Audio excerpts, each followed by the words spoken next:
We regularly meet women who are being told that they need to be induced. So far, no surprise there, right? However, every now and then we get the feeling that some providers press for an induction only for the sake of the induction, right? Yes. So in this video, we are going through typical reasons why inductions are often being recommended. We are also going to discuss if those reasons are in fact good reasons, and we are also going to explain what you can do if you're being told that you need an induction, even though you're not convinced. Yes.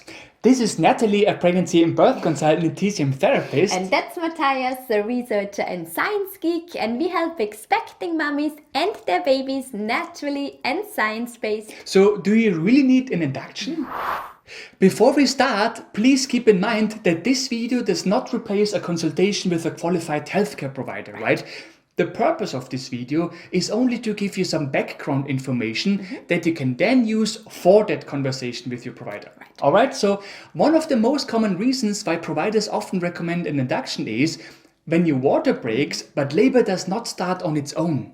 Yes, normally when your water breaks before labor starts, you can expect to go into labor within 12 to 24 hours. When that's not the case, they are most likely going to tell you that you will need an induction because your baby is no longer protected from infections. Exactly. However, a big review study found that there does not seem to be a bigger risk of a newborn infection when women wait for labor to start on its own after the water breaks, compared to being induced after the water breaks.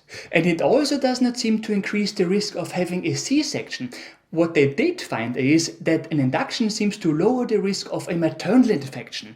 And on top of that, babies seem less likely to need antibiotics after birth and less likely to be admitted to the NICU. Yes, however, please keep in mind that an induction itself also comes with risks that hopefully your provider will inform you about. Yeah.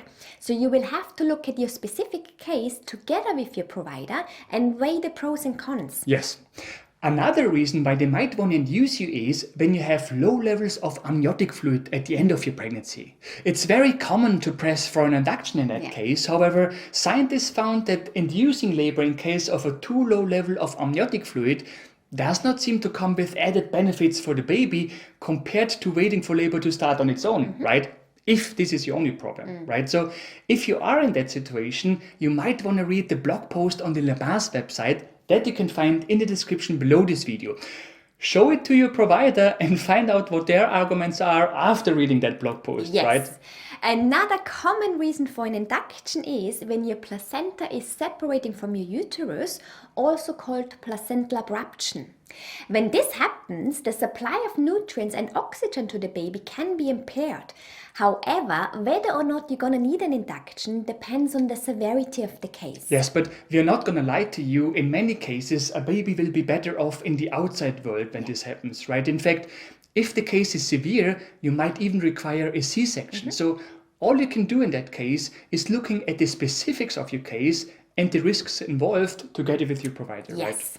Another very common reason for an induction is a calcification of the placenta. Calcification means that small calcium deposits build up on the placenta, causing it to deteriorate gradually. Yes, now this sounds horrible, but studies found that placental calcification at term, meaning sometime between week 39 and 42, right, seems to be normal. And they also found that there does not seem to be a bigger risk of negative pregnancy outcomes when it happens around that time, right? Yes. Actually, calcification can happen even earlier in pregnancy. In fact, you might have heard your doctor talk about placental grades. Yeah. At 18 to 29 weeks, for instance, we expect some minor calcification of the placenta, i.e. grade 1. Yeah. However, once you are 39 weeks pregnant, it seems to be normal to have a grade 3 placenta, meaning that there is considerably more calcification. Yes, and again, according to scientists, there don't seem to be added benefits of inducing labor in that case, unless you progress early to a grade 3 placenta, i.e. before week 39, right? Because such cases often go along with placental insufficiency, and this means that your placenta is not able to sufficiently provide for your baby. Yes. So in brief, calcification itself may not necessarily be a reason for an induction, but in some cases it may lead to a placental insufficiency. And this is another common reason for an induction. Yes, and it's not only placental calcification which can cause a placental insufficiency, it could also be other things, like for example, cholestasis of pregnancy, right? However, in most cases, if these things really do cause problems with the nutrient supply to the baby, you would see this on baby's growth chart, right? In other words, baby will most likely not grow at the expected pace. Yes, however, please don't confuse a small baby with fetal growth restriction. There is a fundamental difference between the two. Yeah.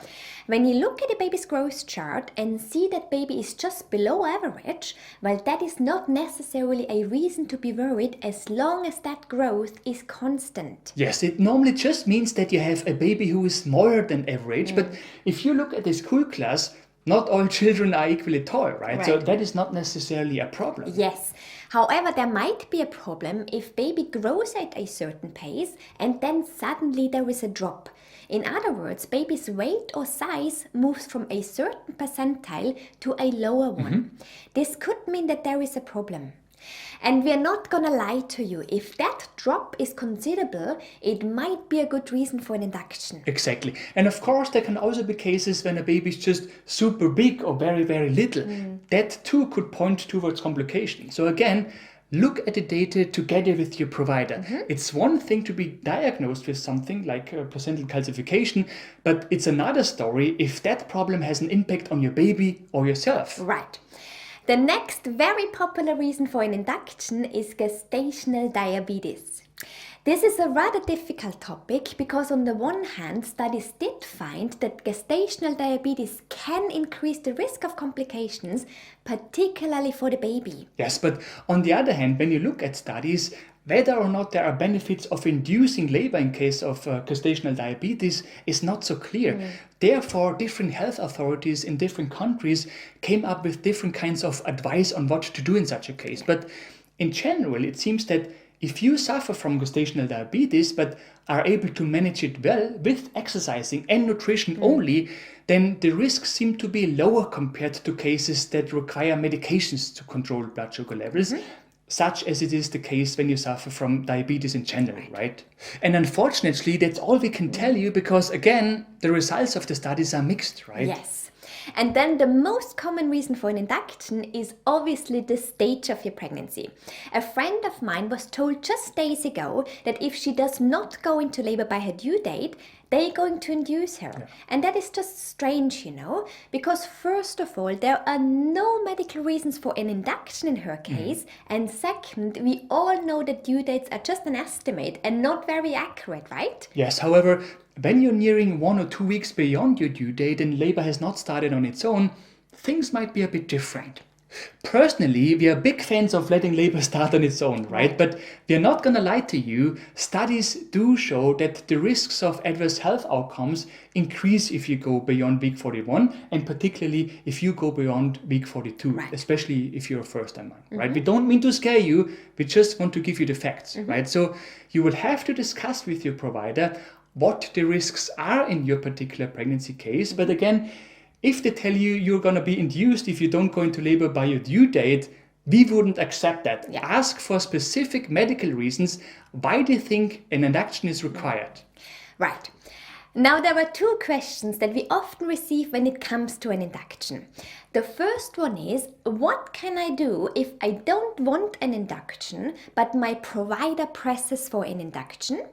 And second, can I do anything to naturally induce labor to avoid a medical induction? Yes, so as for the first question, in many cases that we see, there are just very good reasons for an induction, right? However, as we said initially, there are also many cases when we just look at each other and are like, why the heck would they recommend an induction in such a case, right? So whenever you see yourself in such a situation, then we recommend two things. First, ask your provider for very specific reasons why they think you need an induction. And second, get a second opinion from another qualified healthcare professional. You will be surprised how opinions suddenly change when you do that. Yes, right? we see this all the time. As for natural labor induction, if you're like 39 plus weeks pregnant, natural labor induction could absolutely work if you start preparing your body for it early, like in week 37. And we are gonna show you how in just a second. However, natural labor induction is less likely to work in earlier stages of your pregnancy, like week 37 for instance, because then your body is normally not ready for labor. Yes, but in general, the main problem that we often observe is that women who are being told that they're going to be induced if they don't go into labor by day X have a very hard time to naturally induce labor because they put lots of pressure on themselves. Yes, and that is stress. And inducing labor naturally under such conditions is a very difficult task that might not be successful. Right, so whenever this happens to you, you have to find a way to get rid of that pressure in your mind. In other words, relaxation should be a major focus while preparing your body for labor. And then in addition to that, ideally, you start preparing your body for labor no later than week 37 with the tools that we explained in the video that hopefully pops up now. If it does not pop up, you can also find it in the description below this video. Right. If you have found this video helpful, we would be super grateful if you could leave us a like below this video. Yes, and for more useful tips and tools on pregnancy and baby related topics, make sure to subscribe to our channel and to hit the bell.